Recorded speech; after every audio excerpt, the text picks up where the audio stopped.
beautiful sort of times of year in our area here with all the changes of seasons, the colors everywhere.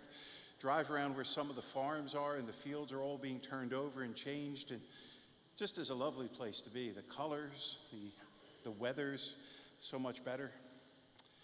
So change is a part of our culture, part of our environment, part of the nature of things. And we're seeing a lot of change too here in the community here, right? There's lots of houses being built. Maybe some of you are new to the area. Some people trying out our parish. Maybe some of you in live stream who are watching us today. Please know how welcome you are. Hope that you'll be able to watch or sometime come visit us here at the church. I've mentioned in the past, that live stream is helping a lot of people. There are people who are terminally ill who can't come to church. This is their connected. They don't want to see just Mass. They tell me they want to see Mass here at St. Peter. There's people who are homebound for a whole variety of reasons, and I mentioned that enough times that now people are starting to tell me other reasons why they think keeping the live stream is such a good idea. And I'll just share one with you because I know the folks who told me this story, maybe they're watching, maybe they're not. They have a son and a daughter who are Air Force pilots. Both of them graduates from the United States Naval Academy at Annapolis.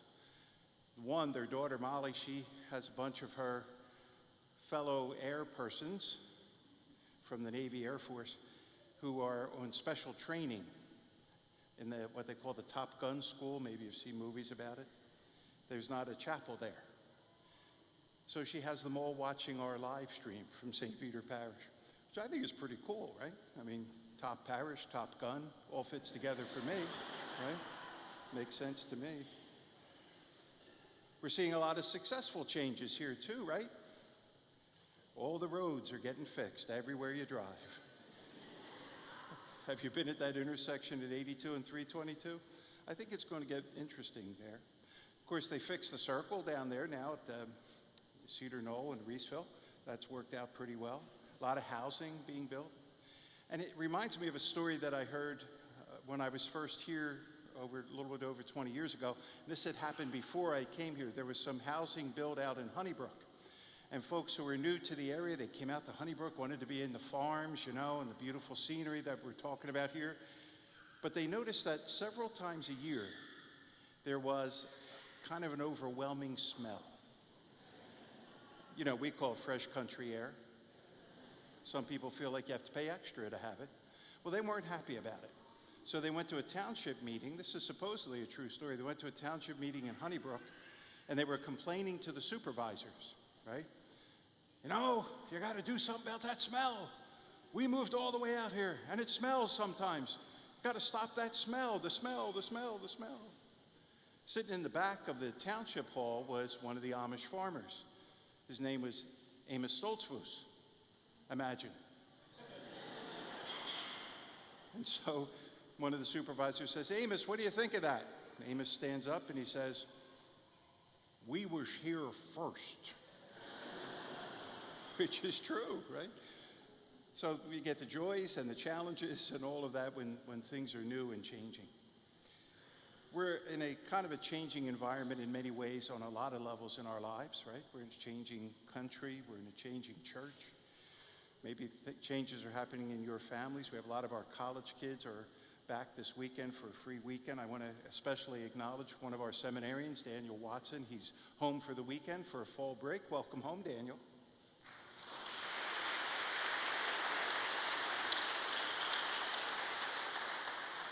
Daniel used to be one of our sextons and sacristans here. Went to the school, little school across the parking lot. Very successful school. We've been through a lot of changes here. Let me say something about the mystery of grace and how changes are impacted by the mystery of God's grace in a way that should bring us a lot of hope and can bring us a lot of possibilities. To do that, I want to kind of make a direct quote out of the Catechism. I'm being inspired by Father Mike Schmitz, who's doing the Catechism in a year. I hope some of you are watching that. I really am fascinated by it. I think it's a great production of Ascension Press to watch or to listen to Father Mike Schmitz. But here's what it says in the Catechism about grace. The divine initiative in the work of grace precedes, prepares, and elicits free response for men and women. Grace responds to the deepest yearnings of human freedom, calls freedom to cooperate with it, and it perfects freedom. Now listen to that. Precedes and prepares. Here's the point that that's making. When it comes to the mystery of God's involvement in our lives, God speaks first. God acts first. There's a presence of God's grace before we even think about things. Before we're motivated to do something, God's grace is already affecting us. We didn't even ask for it, but God knew. God knows the plan he has. God knows the vision, the dream he has for why he made us. You made a decision to be here at church today. Maybe some of you made a decision to bring your children to the religious education program. Earlier in the week, the musicians made a decision to come to practice and to be here. Before they even made those decisions, before you made those decisions, God's grace was already working to inspire and to lead.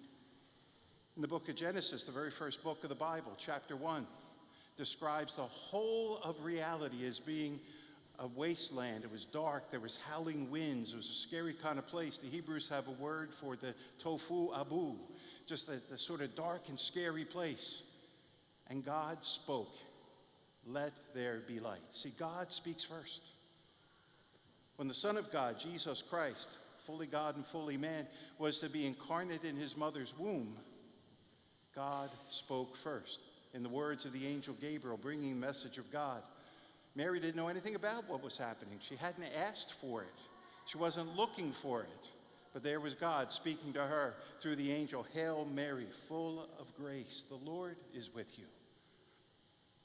She even says, "How can this be?" Because God speaks first. God's grace precedes and prepares what it is that God has in mind for us. That's the point of these readings today. The first reading from Isaiah, where he says, "My friend had a vineyard, he planted it, he dug out the vat, he put up the tower." The friend that Isaiah is referring to is God. God is the friend. God is doing all these things, preparing this beautiful vineyard. Wouldn't it be great if you and I, when we talked about God, could say, "My friend, my friend"? Well, Isaiah did. Isaiah saw him and presented this story. God worked first. Here's the challenge that these readings bring. What happened to what God did first was a mess. A mess ensued. Not good grapes for harvesting and making into lovely wine, but wild grapes. Now, I'm not going to try to kid you. I don't know much about farming or about grapes, so I had to ask some experts that I know. Do you have any experts that are good at wine? I have a few. And they said that wild grapes, not only do they taste lousy, but they stink. And they just overgrow. The grapes don't really grow as much as the leaves do. It covers everything over. It just becomes a mess.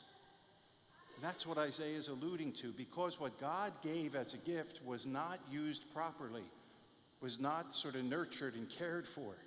It became a mess. Talks about how he's going to let it be overgrown. He'll let the walls fall down. And it'll just become a place of grazing, not what God planned for it initially. If you've ever driven through Elverson, over by St. Mary of Providence Retreat Center, you've probably driven on those roads that have the stone walls along each side.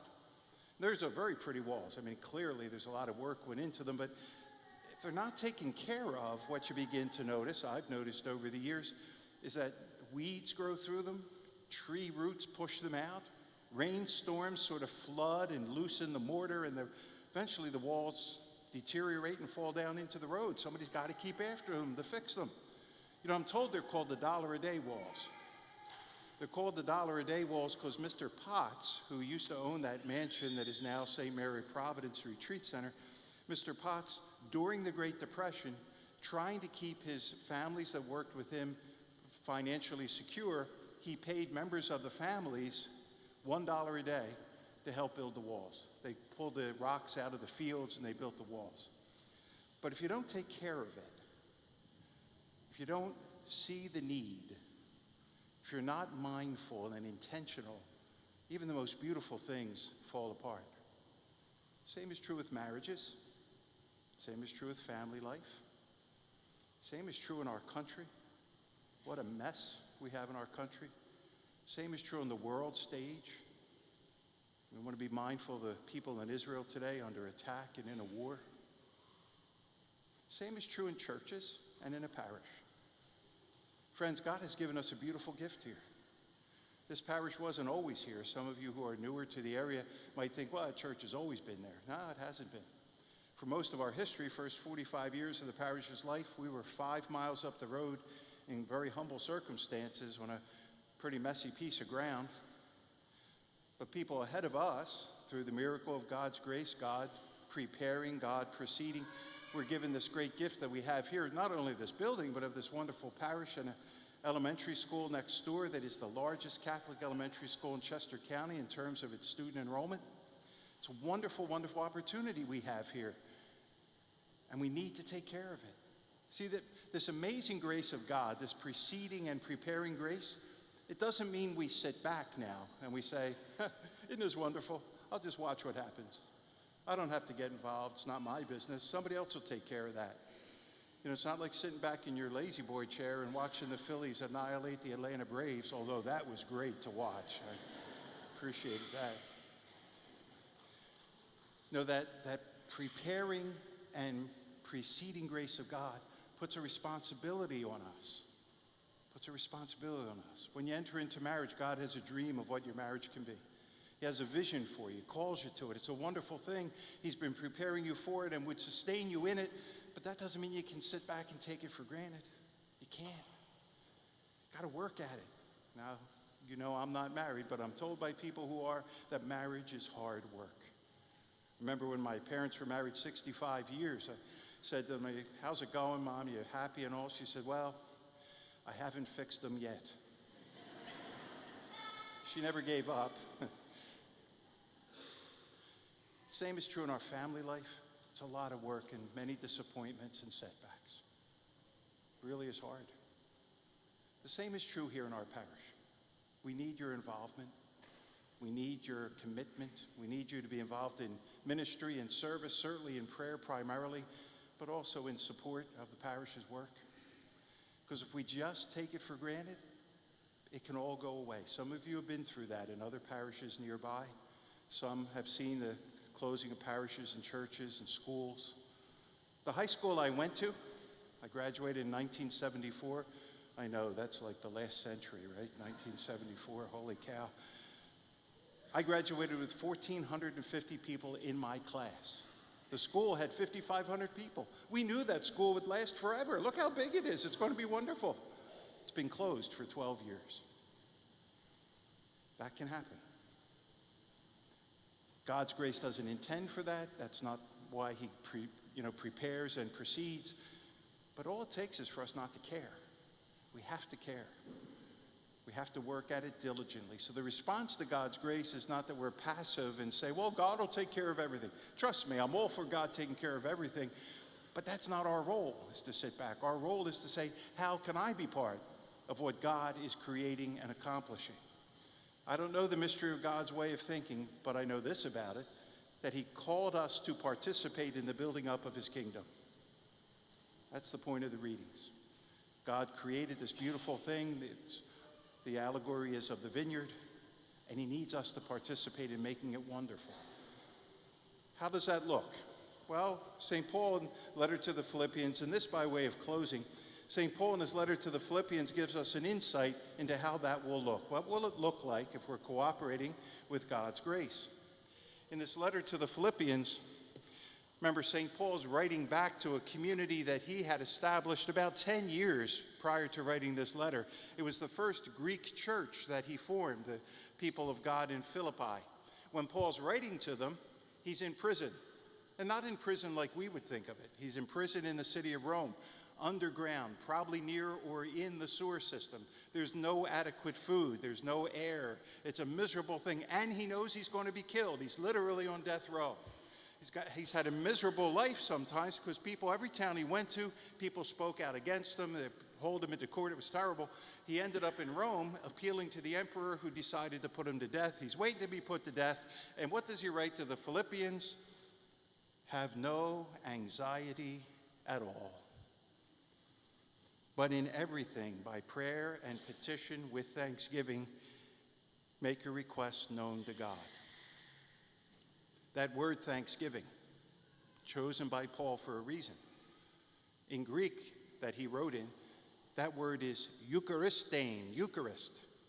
It means the Mass. He's talking about the breaking of the bread, the prayerful celebration, and he's saying, when you're at Mass, have no anxiety, whatever, but trust in God and in what you have been taught by me, Paul, the apostle, the apostolic tradition, what the church has taught you, what I as an apostle taught you, and you're at the Eucharist, and you should have no anxiety. But here's how you should act, he says.